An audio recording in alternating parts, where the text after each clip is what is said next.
ദൃഷ്ടിം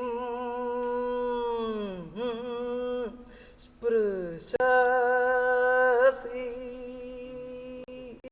ബഹുശോ വേപധൂമതിം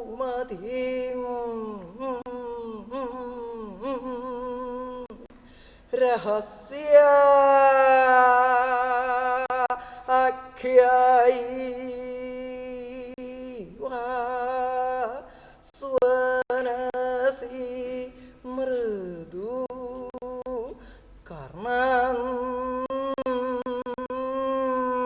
കർണന്തിക ചര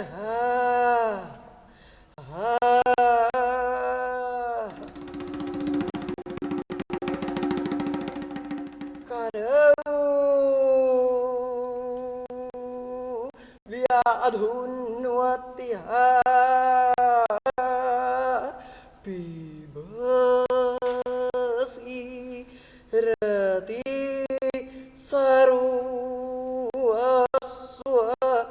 സർവസ്വമാധരം വയം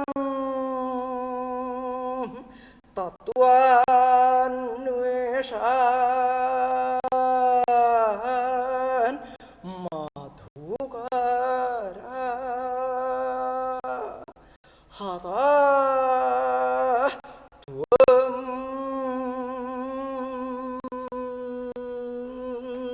ഖലു കൃതി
ആരാണ് ഇതിൻ്റെ ആൾ.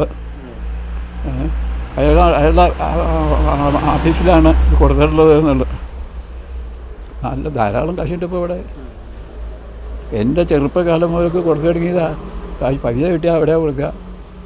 അത് ധാരാളം മണമുണ്ട്. പിന്നെ ഞാൻ മേടിക്കാൻ പോയി കഴിഞ്ഞിട്ടില്ല. ഇപ്പോൾ 2 പേരായി അത് മേടിക്കുക എന്ന് പറഞ്ഞിറങ്ങിയിട്ട് പോയിട്ടില്ല. ഇനി താമസിക്കണമെന്ന് എനിക്ക് മോഹമില്ല. വേഷത്തിൻ്റെ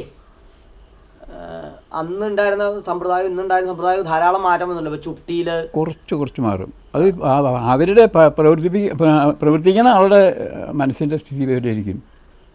നല്ലോണം ഭംഗിയായിട്ട് ഇത് ഒന്ന് ശരിയാക്കാം മുഖം. എങ്ങനെയെങ്കിലും ആവുകയും ചെയ്യാം. സാധാരണ പോലെ അതങ്ങനെ ആവാം. നന്നാക്കണം, നന്നാക്കുകയും ചെയ്യാം.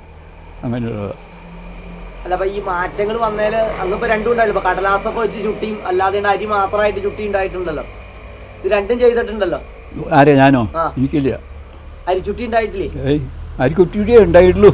കടലാസ് ഉണ്ടായിട്ടില്ല. ഇല്ല, കടലാസ് ഇതിന് വേണ്ട. ഈ കഥകളിയിലൊക്കെ ചെയ്യുന്നുണ്ട്. അതിന് ഭംഗിയൊക്കെ കിട്ടാനാണ്. കനം കുറയണം, അതിന് വേണ്ടിയിട്ടാണ്. അതില്ല. ഇത് തന്നെയാണ് ഒരുമിച്ച് തന്നെ. അല്ല, ഈ അവസാനം ഈ വിദേശത്തൊക്കെ പോയപ്പോൾ കടലാസ് വെക്കലുണ്ടായിട്ടില്ലേ? ഇല്ല, കടലാസിൻ്റെ ഏർപ്പാടില്ല. അതിൽ വയ്യാന്നാണ് നിയമം. അരച്ച് അതൊക്കെ ശരിപ്പെടുത്തി വെച്ചിട്ടുണ്ടാവും. അതെടുത്ത് ഒക്കെ ശരിയാക്കണം. അതുപോലെ ഈ ബാലിയുടെ കുപ്പായേ പണ്ട് സാധാരണ കുപ്പായാണല്ലോ ഇടാറ്. അങ്ങാണ് പിന്നെ അതിൻ്റെ നിറമൊക്കെ മാറ്റി രോമം പോലെയുള്ള കുപ്പായൊക്കെ ആക്കിയത് അങ്ങാണല്ലോ. ഏതിൻ്റെ? ബാലിയുടെ വേഷത്തിനെ സുഗ്രീവൻ, ഹനുമാൻ അവരുടെയൊക്കെ ഒക്കെ കുറച്ച് മാറ്റങ്ങളുണ്ട്. അത് അങ്ങാണ് ബാലിയുടെ കുപ്പായം മാറ്റിയെന്ന് പറയണ്ടല്ലോ. ആദ്യമായിട്ട് ഈ മറ്റേ ചുമപ്പും കറുപ്പും അല്ലാതെ ഉണ്ട് രോമം പോലത്തെ കുപ്പായം ആക്കിയത്. അതെന്താ അങ്ങക്ക് തോന്നി അങ്ങനെ മാറ്റണം എന്ന് തോന്നാൻ എന്താ കാരണം? അവരോട് ചോദിച്ചിട്ടാ, കാരണവന്മാരോട് ചോദിച്ചിട്ടാ.